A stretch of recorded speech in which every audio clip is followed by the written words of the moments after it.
అండి. మొన్న బెంగుళూరులో తొక్కిసలాటలో చనిపోయిన దాంట్లో ఇద్దరు ఫాదర్స్. ఒక పిల్లాడికి బైక్ కావాలని అడిగేట తండ్రిని. పాపం డబ్బులు కష్టపడి దాచి పానీపూరి అమ్ముకుంటాట.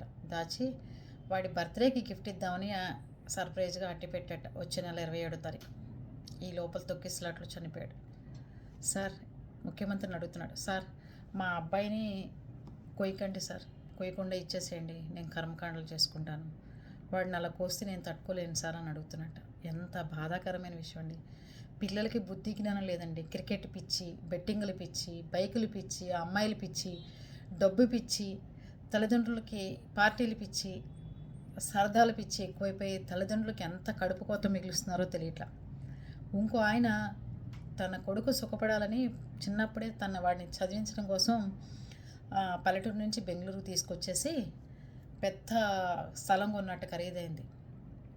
కొని కొడుకుని ప్రయోజకుని చేయాలి అనుకున్నట్టు. తీరా చూస్తే ఆ స్థలంలోనే కొంత భాగంలో పూడ్చిపెట్టాల్సి వచ్చింది కొడుకుని. ఇంకా ఆయన శ్మశానంలో వాడి పూడ్చిన చోటే, ఆ పిల్లాడిని పూడ్చిన చోటే పడుకుంటున్నాడు ఆయన.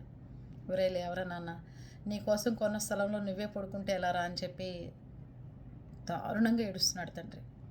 ఇవన్నీ మీరు చేసిన తప్పిదాలు కాదా పిల్లలు? మీరు అమ్మా నాన్న గురించి మాట్లాడుకుందాం కానీ అమ్మా నాన్న మనం లేకపోతే ఏమవుతారని కానీ ఆలోచన లేకుండా చిన్న వయసులో చచ్చిపోతున్నారు మీరు చేసిన వెధవ పనుల వల్ల. ఆలోచించండి. ఆ తండ్రులకి పిల్లల్ని తీసుకురాలేం కదా. తలకొరువు పెట్టాల్సిన కొడుకులకి తండ్రులు తలకొరువు పెడుతుంటే ఎంత బాధాకరం చెప్పండి. ఆలోచించండి.